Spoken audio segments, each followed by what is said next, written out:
98वें number श्लोक का उच्चारण। कर्ममल विलय हेतोर्बोधदृशा तप्यते तपः प्रोक्तं तद्वेधा द्वादशधा जनवाम्बुधियायानपात्रमिदम्। अर्थात सम्यक ज्ञान रूपी नेत्र को धारण करने वाले साधु के द्वारा जो कर्म रूपी मैल को दूर करने के लिए तपा जाता है उसे तप कहा गया है। वह बाह्य और अभ्यंतर के भेद से 2 प्रकार का तथा अनशनादि के भेद से 12 प्रकार का है। यह तप जन्म रूपी समुद्र से पार होने के लिए जहाज के समान है। 98 नंबर 98 नंबर के श्लोक को समझ रहे हैं। यहाँ प्रकरण 10 धर्मों का चल रहा है, जिनमें से संयम धर्म तक का वर्णन अपन 97 श्लोक तक समझ चुके हैं और इस श्लोक में उत्तम तप धर्म का वर्णन किया जा रहा है। उत्तम तप धर्म का वर्णन करते हुए आचार्य कहते हैं, सम्यक ज्ञान रूपी नेत्र को धारण करने वाले साधु के द्वारा जो कर्म रूपी मैल को दूर करने के लिए तपा जाता है उसे तप कहा गया है। बिल्कुल सरल सी परिभाषा भी होती है, तप्यते इति तपः कर्म क्षयार्थम तप्यते। तो यही बात यहाँ पर कही जा रही है कि कर्म रूपी मैल को दूर करने के लिए जो तपा जाता है वह तप कहलाता है। जैसे सोने को शुद्ध करने के लिए उसे अग्नि में डाला जाता है तो सोना शुद्ध हो जाता है पूर्णतः। जो कचरा उसका होता है, मैल होता है, वो सब अलग हो जाता है और शुद्ध सोना हमें प्राप्त हो जाता है। उसी प्रकार से आत्मा के साथ कर्म रूपी जो मैल लगा है उसको नाश करने के लिए यह तप किया जाता है। तो साधु कैसे हैं? रत्नगण श्रावकाचार में आपने साधु के लिए शब्द देखा होगा, तपस्वी सा प्रशस्यते विषयासा वसातीतो निरारंभो परिग्रह ज्ञान ध्यान तपोरक्तः तपस्वी सा प्रशस्यते। उन्हें तपस्वी कहा गया। तो तपस्वी कौन? जो तप करते हैं। तो हमारे जो दिगंबर मुनिराज हैं जो तप धारण करते हैं, क्यों करते हैं? पहली बात ये समझ लेना, कर्म रूपी मैल को दूर करने के लिए। वे साधु कैसे होते हैं? सम्यक ज्ञान रूपी नेत्र को धारण करने वाले। तो यहाँ 2 बातें, सम्यक ज्ञान रूपी नेत्र को धारण करने वाले साधु, तब की परिभाषा में देख रहे अपन, सम्यक ज्ञान रूपी नेत्र को धारण करने वाले साधु कर्म रूपी मैल को दूर करने के लिए जो तपते हैं उसे तप कहा गया है। ये यहाँ पर तप की परिभाषा बनाई। फिर तप के 2 भेद, बाह्य और अभ्यंतर। इस प्रकार से तप के 2 भेद।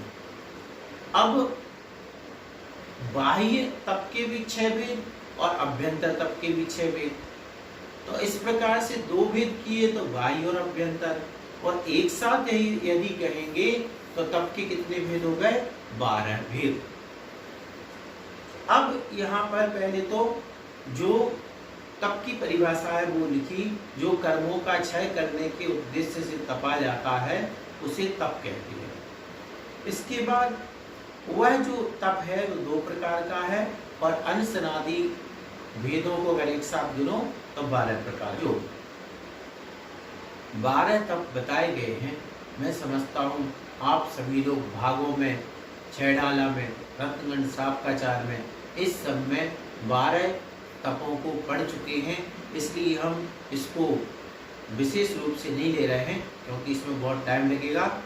तो आप 12 तप जो होते हैं, अनशन, अवमोदनी, वृत्ति परिसंख्यान, रस परित्याग, काय क्लेश, ठीक ना। विविक्त शय्यासन कायकले से 6 बाह्य तप और जो प्रायश्चित, विनय, वैयावृत्ति, स्वाध्याय, विसर्ग और ध्यान, ये जो 6 अंतरंग तप हैं, इन तपों को आप परिभाषा इनकी देख लें और उनको तैयार रखें।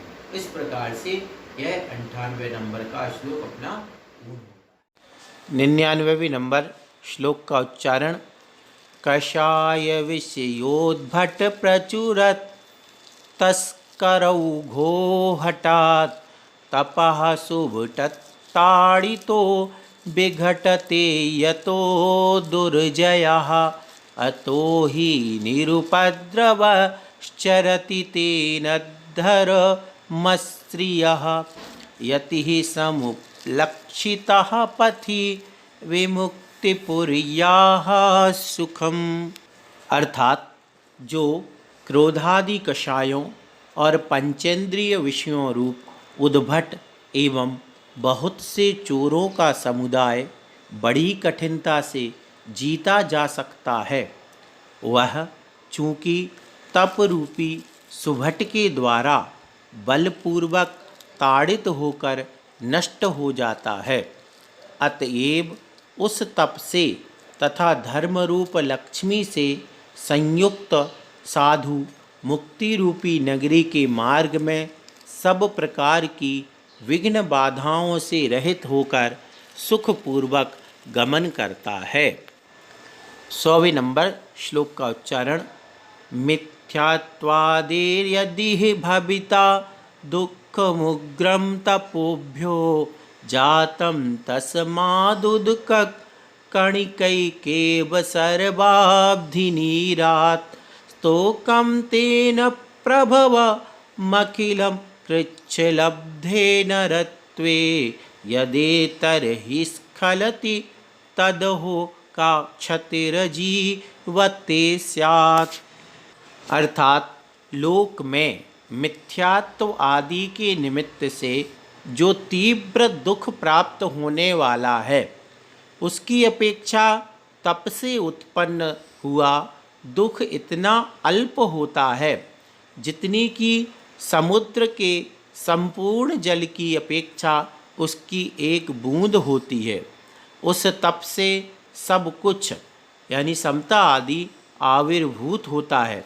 इसीलिए हे जीव, कष्ट से प्राप्त होने वाली मनुष्य पर्याय के प्राप्त हो जाने पर भी यदि तुम इस समय उस तप से भ्रष्ट होते हो तो फिर तुम्हारी कौन सी हानि होगी यह जानते हो। अर्थात उस अवस्था में तुम्हारा सब कुछ ही नष्ट हो जाने वाला है।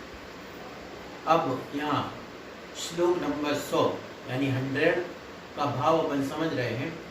यहाँ एक अपन सबके मन में उठने वाले प्रश्न का बहुत अच्छी तरीके से आचार्य महाराज ने उत्तर दिया है।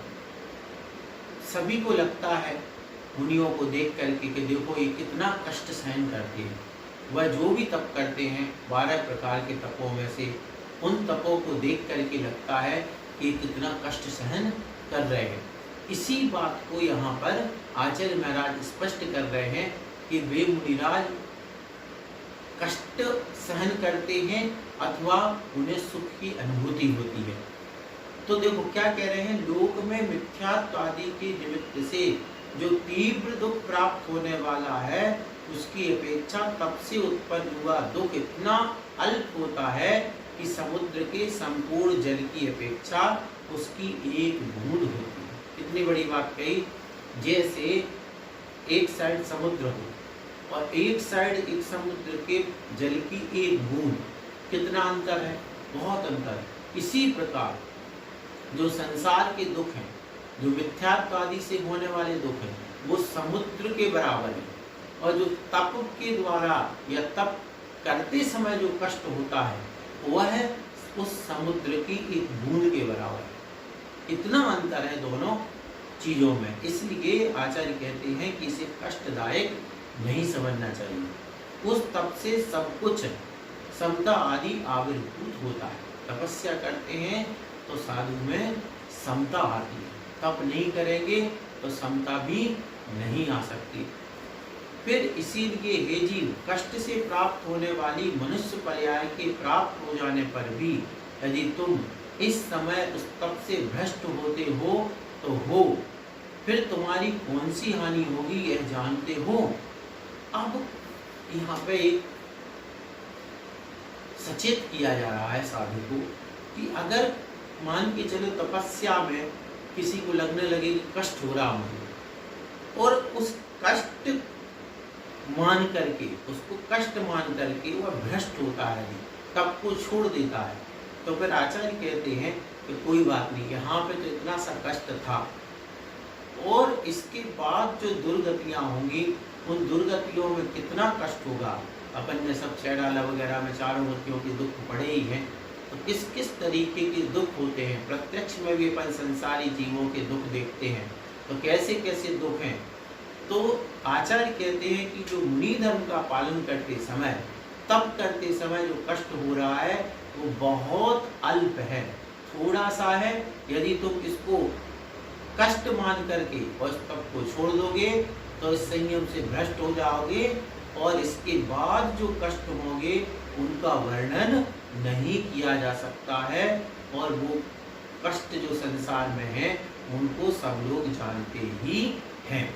तो इस प्रकार से आचार्य महाराज ने यहाँ समझाया कि तप में कष्ट होता हो ऐसा कभी नहीं मानो, और यह संकेत दिया कि जब कभी किसी को तप करते हुए कष्ट जैसा लगने लगे तो वो संसार के दुखों का चिंतन करे कि संसार में तो देखो कैसे कैसे दुख हैं, और उन्हीं दुखों से, उन्हीं कर्मों को नाश करने के लिए तो तप किया जा रहा है।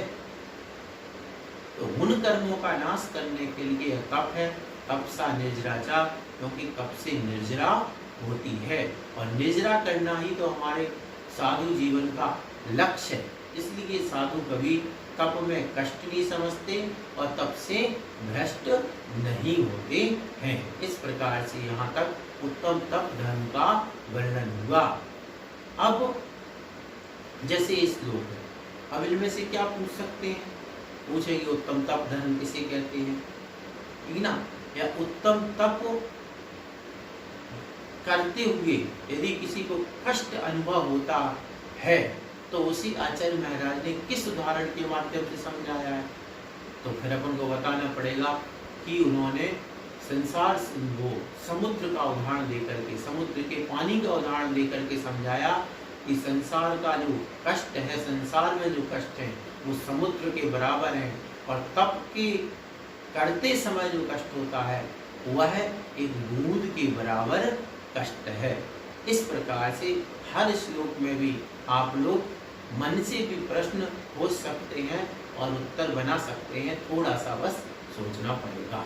इस प्रकार से यह 100वें नंबर का श्लोक पूर्ण हुआ। आज अपन सब 100 श्लोकों का स्वाध्याय कर चुके हैं। यह बड़ी प्रसन्नता का विषय है।